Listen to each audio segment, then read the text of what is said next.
What really happened the night a decorated war hero turned a lighthearted Hollywood broadcast into a tense confrontation?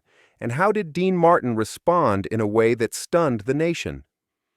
From awkward silence to a quiet display of dignity under pressure, every moment on that stage revealed more than entertainment, revealed character. Stay with us, because the way Dean handled this live TV humiliation changed everything viewers thought they knew about him. The carefully polished Hollywood night that cracked without warning. The red light above the camera blinked on with the promise of comfort. Late-night television in mid-century America was designed to be safe territory, a place where the country exhaled after the evening news. Applause cues were rehearsed, punchlines timed, and nothing unscripted was meant to linger longer than a laugh. That night opened no differently. The band played warmly, the host smiled easily, and the studio audience settled in, expecting charm rather than challenge.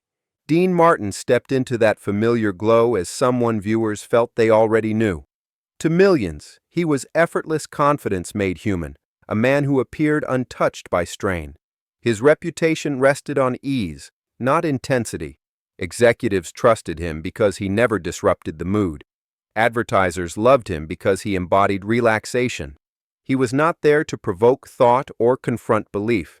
He was there to smooth the edges of the day and send people to bed smiling. Behind the scenes, the mechanics of the show moved with quiet precision. Producers tracked time down to seconds. Cue cards were stacked in perfect order. No one prepared for friction because friction was not part of the brand. The guest list had been approved, the tone agreed upon, and the flow locked in. Even the camera angles were chosen to avoid discomfort, favoring soft focus and flattering distance. What made the setting so fragile was how carefully it had been constructed. Every element was meant to reinforce a shared understanding of entertainment as escape. This was not a debate forum. It was not a place for confrontation. The unspoken contract between audience and performer was simple. You relax, we reassure. That agreement had been honored for years without incident. The studio itself reflected that philosophy. Warm lighting washed away sharp shadows. The couch was positioned to suggest intimacy, not interrogation. Laughter flowed easily when expected, and silence was something the format actively avoided. Even pauses were dangerous because pauses invited thought. The goal was rhythm, not reflection. Dean understood this environment better than almost anyone. His career had been built on reading rooms and steering them gently away from discomfort. He knew when to lean in, when to deflect, and when to smile through uncertainty. That night, nothing signaled that those instincts would be tested. His posture was relaxed, his tone casual, his confidence unforced. Yet beneath the smooth surface, something unstable waited. The danger was not visible in words or gestures, but in contrast. The setting was too controlled, too polished, too insulated from reality. When tension enters a space like that, it does not blend, it shatters. The absence of warning makes the impact louder, the reaction sharper, and the consequences harder to contain. As the show moved forward, the audience remained unaware that they were moments away from witnessing a rupture that no rehearsal could soften. The laughter had not yet faded, the smiles had not yet tightened, and the cameras still believed they were recording comfort.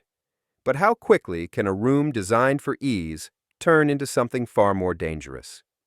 Stay with us as the mystery deepens. A decorated voice brings the weight of the nation onto one couch. The applause that followed the introduction carried a different energy than before. It was heavier, slower, weighted with reverence rather than excitement. As the guest walked out, the room adjusted instinctively. This was not a figure associated with punchlines or light banter. This was someone whose reputation had been forged far from studios, under conditions most viewers only understood through headlines and photographs. The couch that moments ago symbolized comfort now felt like a place of judgment. His presence altered the temperature immediately. The war hero did not arrive with bravado or theatricality. He carried himself with restraint, the kind born from discipline and public trust. Decorations pinned to his past were invisible, yet unmistakable. Audiences across the country recognized him not as an individual, but as a symbol of sacrifice. That symbolic weight followed him onto the stage, settling into the space between him and Dean Martin before a single word was spoken. At first, his tone was measured and respectful. He spoke about duty, about service, about the cost of conflict paid by people whose names never appeared in lights. The audience listened intently, unsure whether to respond with applause or silence. This was not the language of entertainment. It was the language of experience, and it commanded attention without asking for it. Gradually, his words began to narrow their focus. The discussion shifted from abstract ideals to cultural responsibility. He spoke of influence, of how public figures shape national values, whether they intend to or not. He never raised his voice. He never gestured aggressively.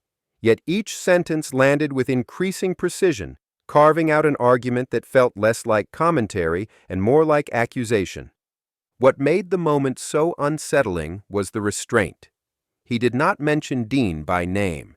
He did not list grievances or personal complaints. Instead, he spoke broadly about entertainers who benefited from the nation while standing apart from its burdens. The implication hovered unmistakably in the air. The room understood before Dean did that. The target had already been chosen. Cameras caught small shifts in posture across the set. Laughter vanished completely. The band sat motionless. Even the host avoided interrupting, sensing that any attempt to redirect would appear dismissive. The authority of the speaker had quietly overtaken the authority of the format. This was no longer a show segment. It was a statement delivered on the largest stage possible. For viewers at home, the tension felt intimate and unavoidable. They were not watching a debate unfold naturally. They were witnessing a public moral challenge placed carefully, almost politely, into a space designed to prevent exactly this kind of reckoning. The war hero's credibility shielded him from rebuttal before one was even attempted. His service granted him a platform that could not be questioned without risk. Dean remained silent throughout, his expression unreadable. He had been placed in an impossible position.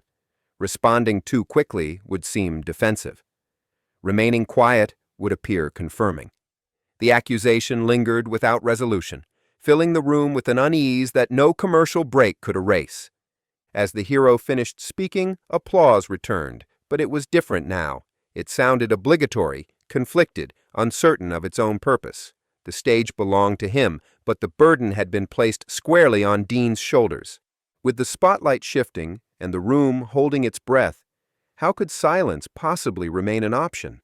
Come with us to explore the hidden corners of the story. The moment silence becomes the safest escape.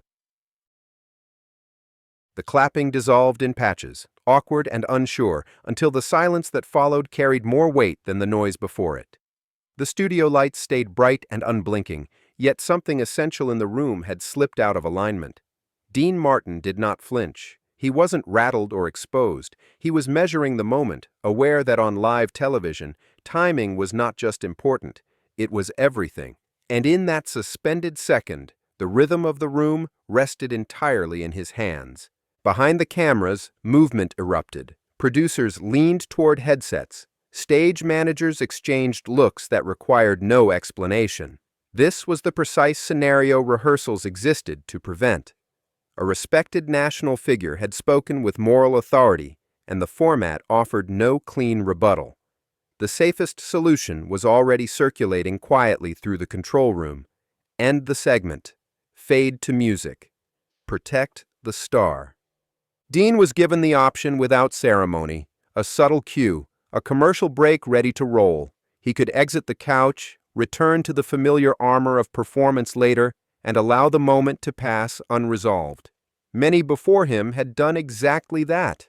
Silence, in this context, was not cowardice. It was strategy. Walking away would have preserved everything his career depended on. His image thrived on likability, not confrontation. He was not known for speeches or moral declarations. Audiences trusted him because he never made them uncomfortable. Leaving now would confirm nothing and deny nothing. The accusation would linger, but it would not stick. Time had a way of smoothing over what television chose not to address. What made the choice heavier was the imbalance of power. The war hero had already spoken. His words carried institutional respect and cultural immunity. Any response risked being framed as disrespect. Any defense could be interpreted as justification. Silence, by contrast, offered plausible dignity. It allowed Dean to remain untouched by controversy, while the moment dissolved into post-show speculation. The studio itself seemed to urge retreat. The band waited for a cue that did not come. Audience members shifted uneasily, unsure whether they were meant to clap, breathe, or look away.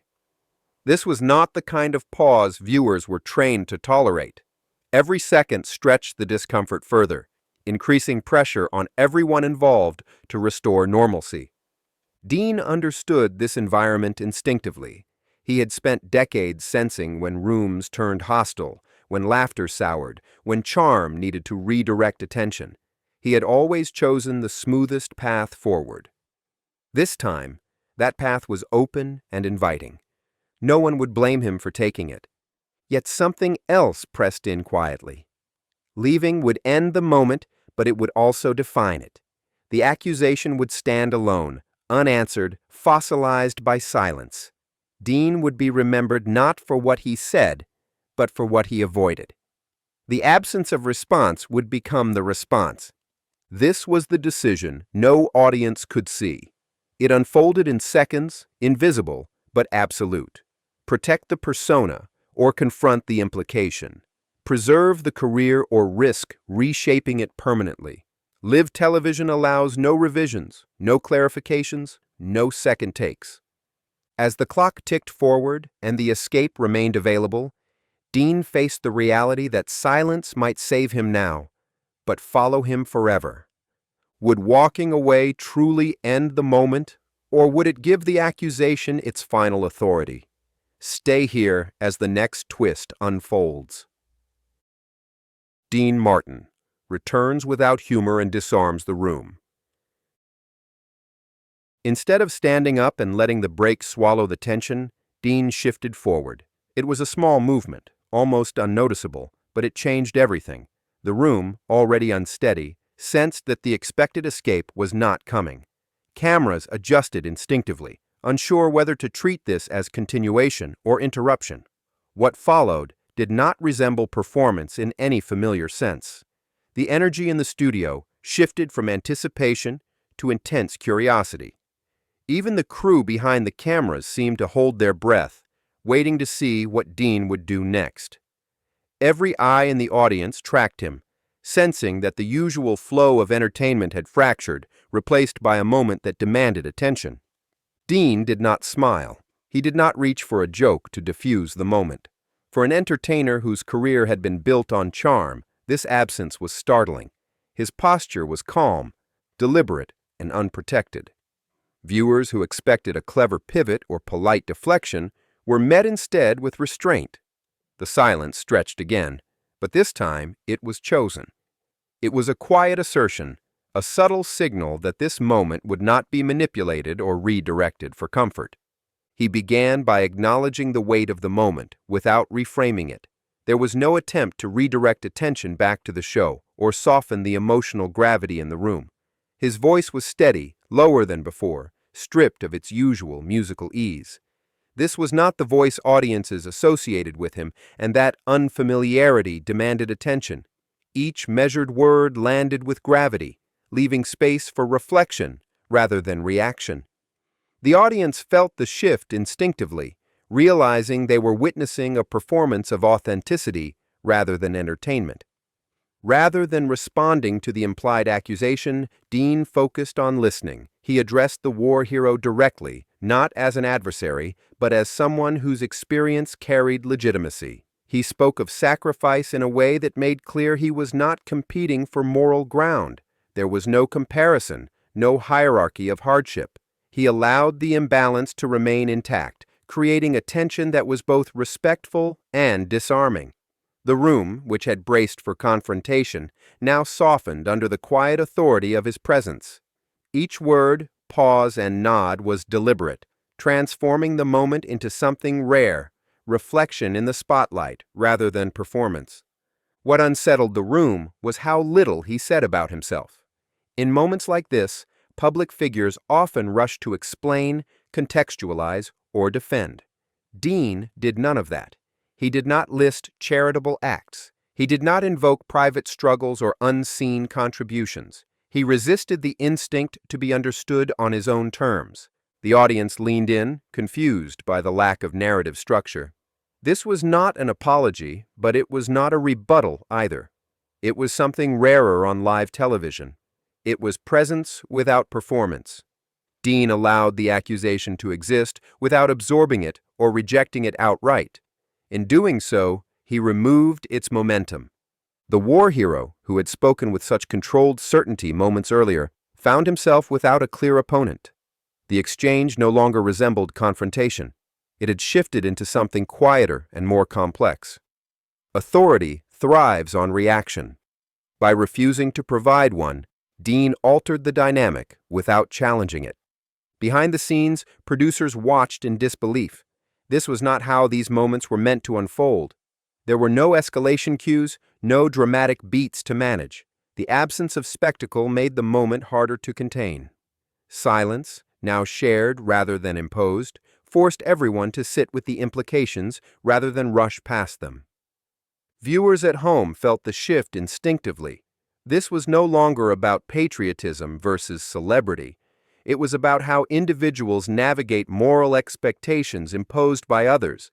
Dean had not resolved the tension. He had transformed it into something reflective, something unresolved but undeniably human. By stepping back into the light without armor, Dean disarmed the room more effectively than any argument could have. The confrontation had lost its sharp edge, not because it was dismissed, but because it was absorbed without resistance.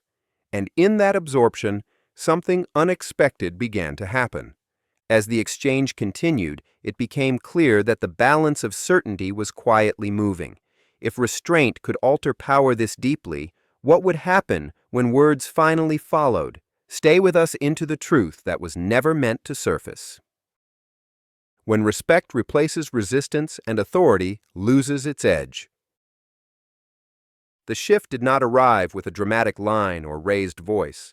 It came quietly, almost imperceptibly, in the way the room began to breathe again.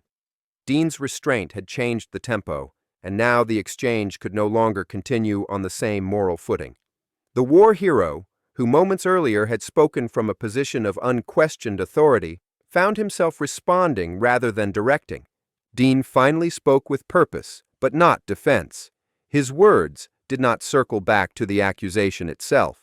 Instead, he addressed the idea beneath it. He spoke about choice, not as abstraction, but as something shaped by circumstance, upbringing, and timing. He did not claim righteousness. He described complexity. In doing so, he reframed the conversation without denying its seriousness. What distinguished his response was its refusal to simplify. He acknowledged that public narratives often flatten individuals into symbols, heroes on one side and cowards on the other. His tone suggested that real lives rarely fit so cleanly. This was not an argument against sacrifice. It was an explanation of difference. The absence of defensiveness made the explanation harder to dismiss. The war hero listened, visibly recalibrating. His posture shifted. The certainty that had anchored his earlier remarks no longer landed with the same force. Dean was not challenging his experience. He was widening the frame around it. That subtle expansion altered the power dynamic more effectively than confrontation ever could. Audience members sensed the change immediately. This was no longer a moral trial with a verdict waiting to be delivered. It had become a conversation that resisted closure. The clarity audiences often crave was replaced by something more unsettling: ambiguity. That discomfort belonged to everyone now, not just one man on a couch. What made the moment extraordinary was how respect operated as a disarming force. Dean consistently reaffirmed the war hero's service without surrendering his own humanity. He did not ask for absolution. He asked for understanding. That distinction mattered. It removed the incentive for the hero to press further. There was no victory to claim. Live television rarely allows space for this kind of exchange. Formats depend on contrast, on clear positions, on emotional payoff. What unfolded instead was an erosion of absolutes. Authority began to lose its edge, not because it was challenged, but because it was met with humility rather than resistance. The war hero responded again, but his words carried less finality. The tone softened, not into agreement, but into recognition. The confrontation that once felt inevitable now seemed unnecessary. The room had traveled somewhere neither man likely anticipated when the segment began. For viewers, the lesson was unspoken yet unmistakable. Strength had revealed itself not through dominance, but through the willingness to sit inside unresolved tension. Dean had not won the exchange in any traditional sense. He had altered its meaning entirely.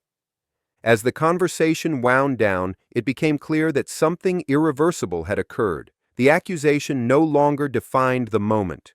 The response did, and as the broadcast moved toward its end, the weight of that realization settled over everyone watching. If authority could be softened this way, without humiliation or surrender, what would the final moments of the show reveal about how this night would be remembered?